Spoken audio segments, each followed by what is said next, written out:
What you're about to hear is the story of how I became an engineer, despite being given every reason not to. While I tell this story to give you something a little more interesting to look at than just this, I am going to be working on a crafty project. I want to provide a warning that there will be discussions in this video that may be upsetting to some viewers, so if you find you're particularly sensitive or not receptive at all right now to be hearing information about people's experience around harassment, then you may want to go ahead and skip this video. Let's start with some context. I was not a naturally intelligent child, and it took a long time to learn the concepts that my classmates would just pick up right away. And more than that, I didn't like school.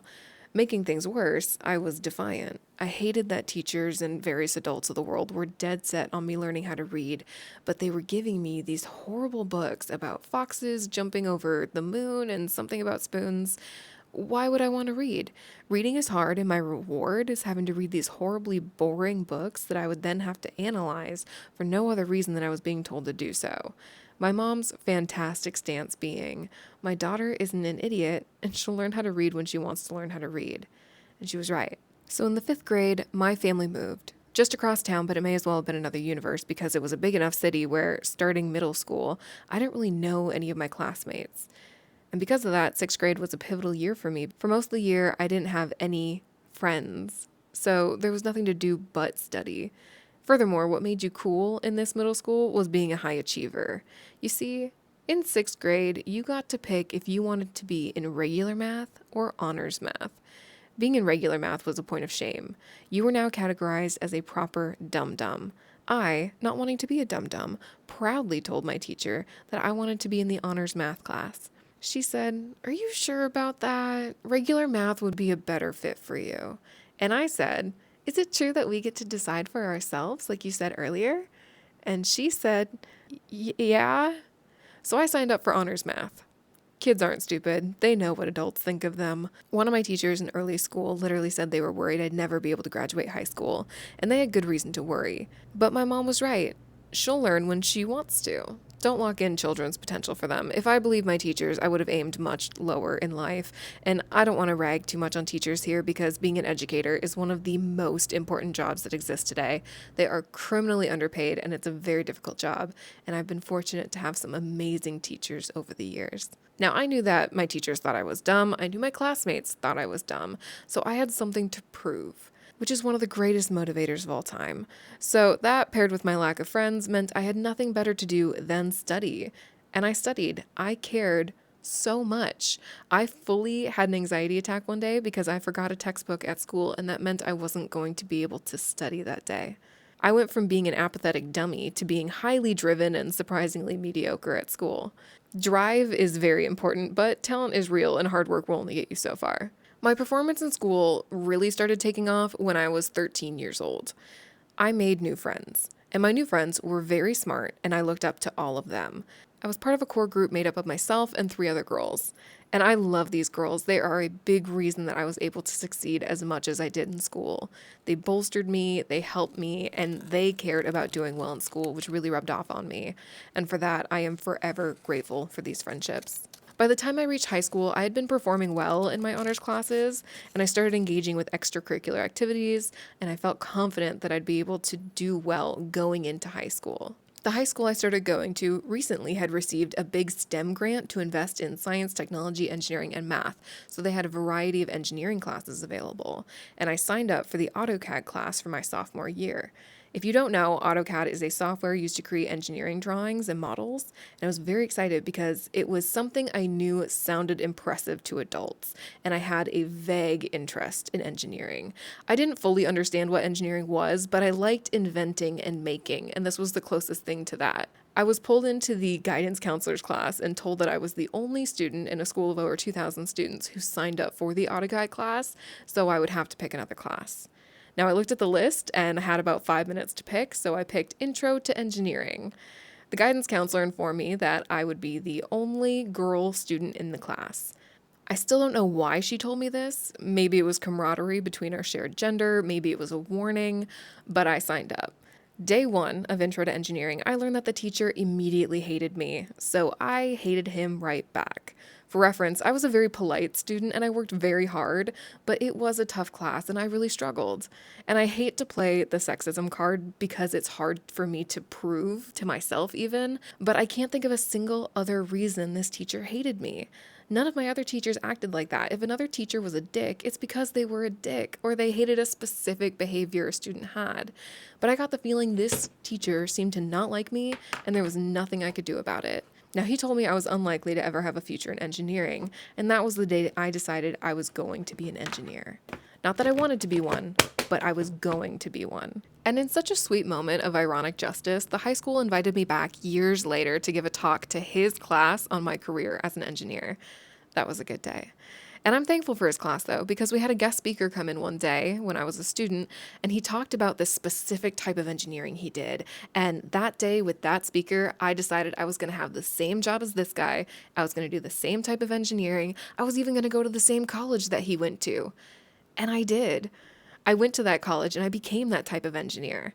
I'm being really vague because I do a very specific type of engineering, and if I disclose what type it is, I fear it would be fairly easy to track down what I do and what company I work for. So for privacy and security reasons, I'm going to keep it a little bit vague and just say engineer. Flash forward to college, I was severely depressed with anxiety and had daily panic attacks for 2 years, but I was also crushing it in school. I worked my butt off because college is expensive. I was in college for one reason and one reason only, to be an engineer. Anything that didn't help me with that goal didn't happen. I didn't drink, I didn't smoke, I didn't go to parties. I had a reputation as the girl that you don't invite into your dorm room to drink expired warm wine, and I don't feel like I missed out on that much. But I also didn't have fun. I was not a fun person to be around in college, which makes me really sad, but I can't say I regret it either.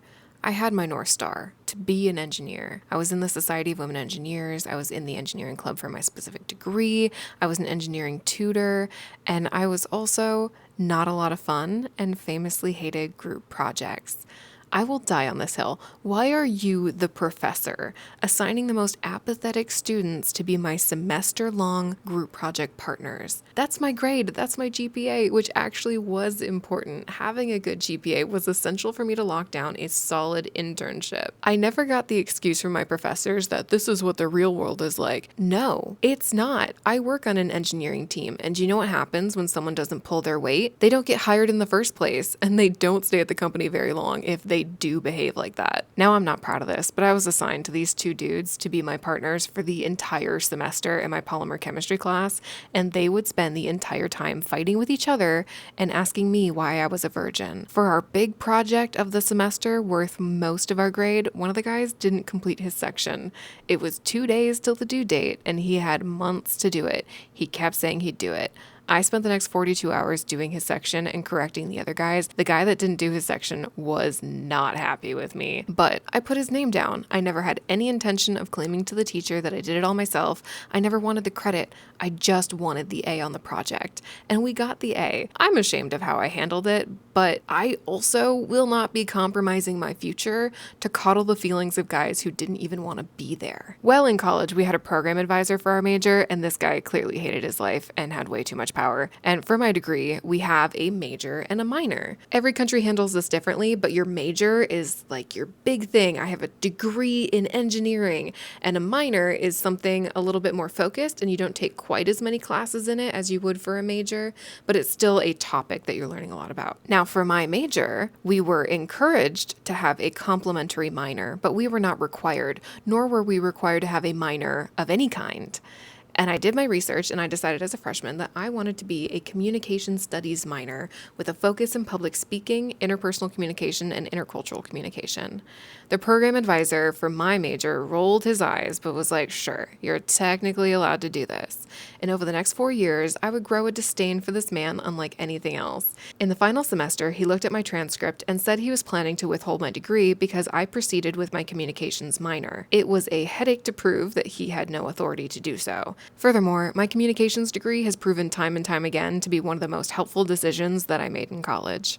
My very first engineering job was the summer after my freshman year of college. I worked at a plastics manufacturing facility, running one of their machines and doing minor repairs. At this facility, I was one of 4 women on the manufacturing floor and over 150 men. And I really liked the work I was doing. I was getting to work with my hands, didn't have to deal with customers. It was nice, but I was naive. And I was 18. Everybody on the floor came up to me my first week at some point in time. They would always ask me the same 2 questions every single time, to the point that it was weird. The first question they would ask is, "What's your name?" And the second question they would ask is, "How old are you?" And it wasn't until weeks later when I realized why that was always a question that they asked. And I wish I told them 17 instead of 18, although I fear that may not have dissuaded too many of the men. What followed were the 3 worst months of my life thus far. And instead of getting into the many stories that I could tell,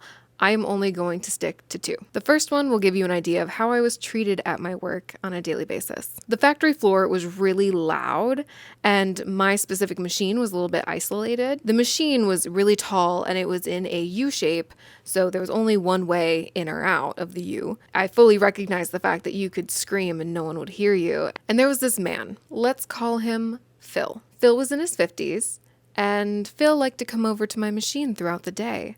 I still don't know how he had the time to do this, because we had quotas to meet and I never had a second to just go chit-chat with people. He should have been at his own machine. But instead, throughout the day, every day, he would come over to mine and he would touch me a lot on my lower back, on my shoulders, on my neck, and I could not comprehend why Phil was touching me. So I tried to do everything I could to avoid being touched without hurting his feelings. Phil had this habit. He would start to chat, and I would be polite, and as he would talk, he would take small steps towards me, getting closer and closer as he talked, until eventually he would physically have backed me into a corner of my machine, where again the walls are like 8 feet tall, and he would put his arm up on the wall above me, like physically trapping me into the corner of this machine. And he wouldn't do anything. He would just keep talking. And I would be completely frozen in fear. I think he liked knowing that he had all the control in those moments. I think he liked knowing that he could have done whatever he wanted to me and no one would see or hear.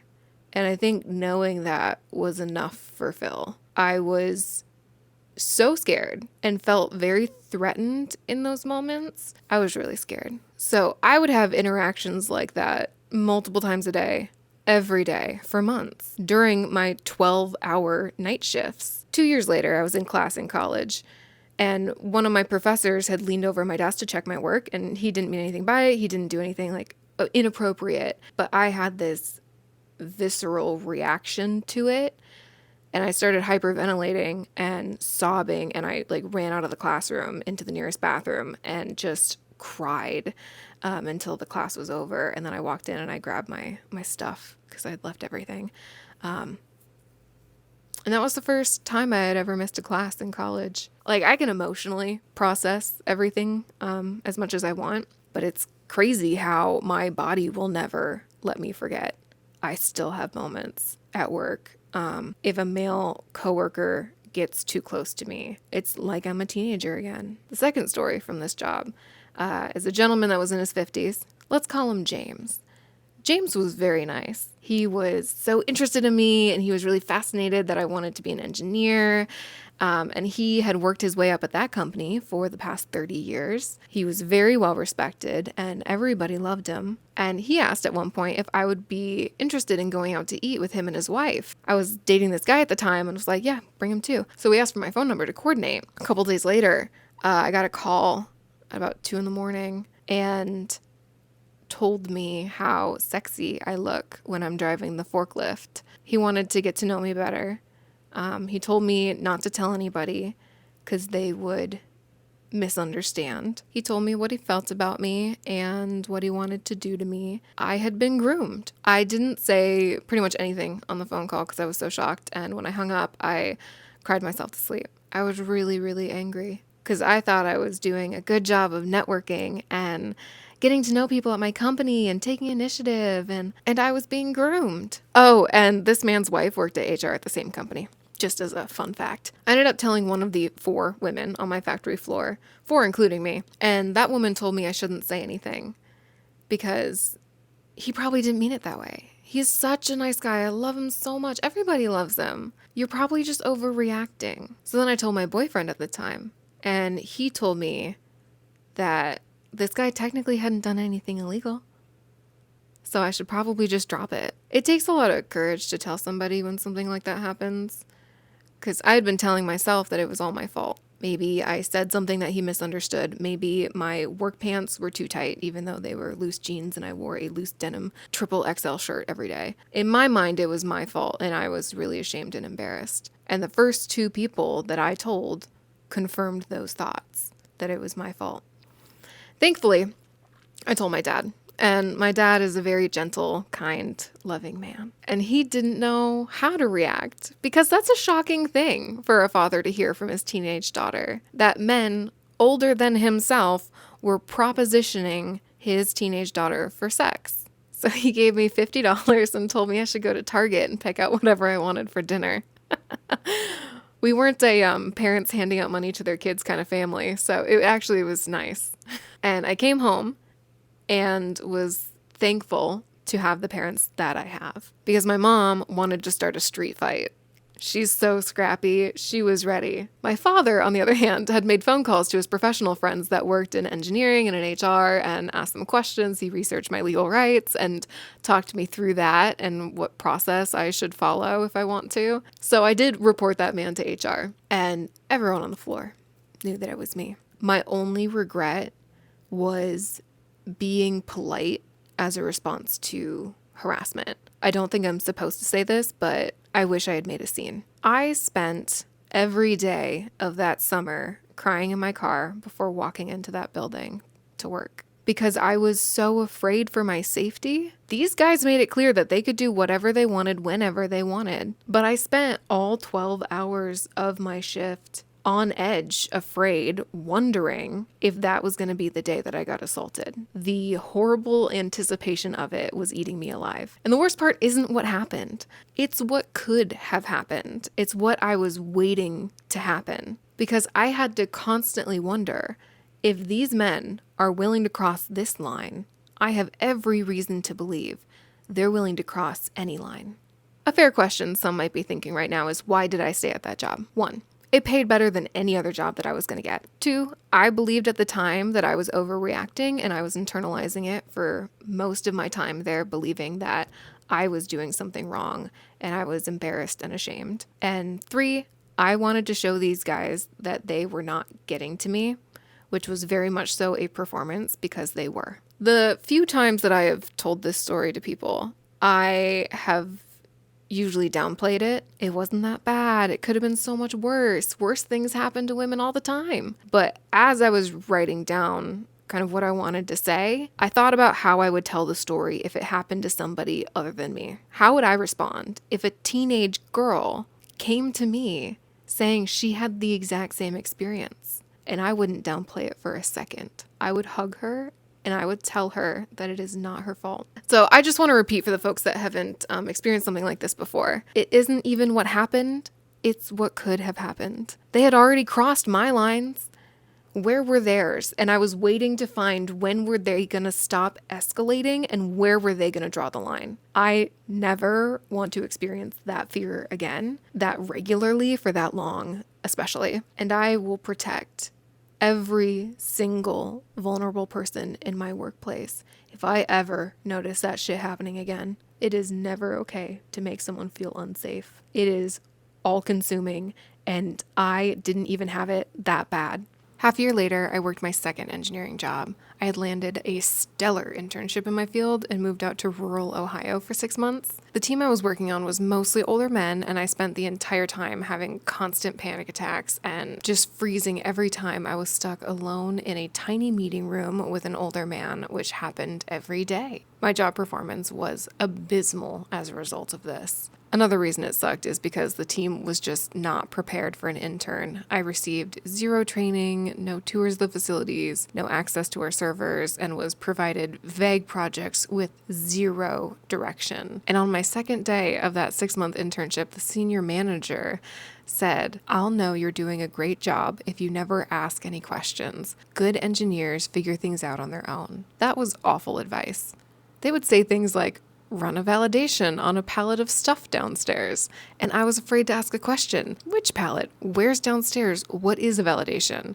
And when I did ask a question, they would sigh like it was an imposition. It wasn't until later when I figured out they were all so overworked, they literally didn't have time to be answering my questions. And shout out to that one guy there that actually did help me out. I was told on my last day that I was a massive disappointment, and I almost quit engineering after that job because maybe they were right. Maybe they were all right.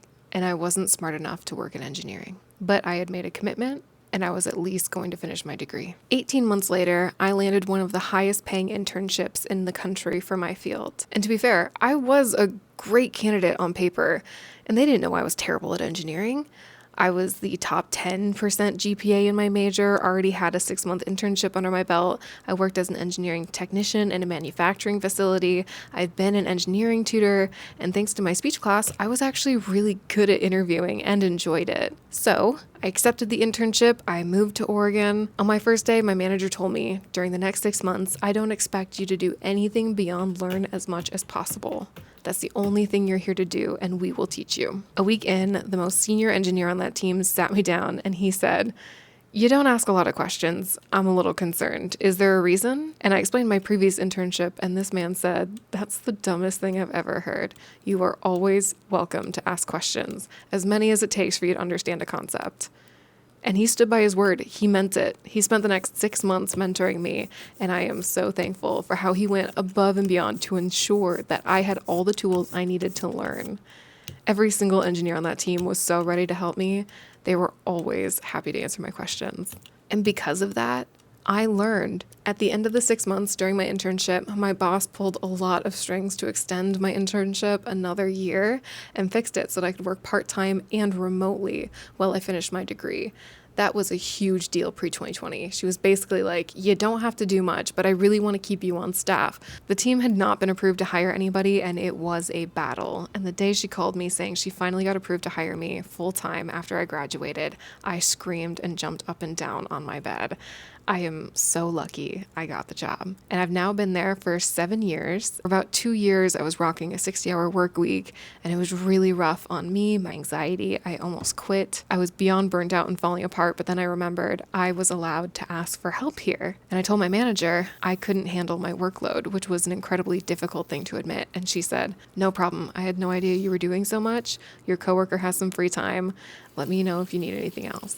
At this job, folks are still always ready to answer my questions, no matter how dumb, and I am always allowed to ask for help. And it's taken me 7 years to get to this point, but I finally feel like I am good at my job, and I'm the one who can answer other people's questions.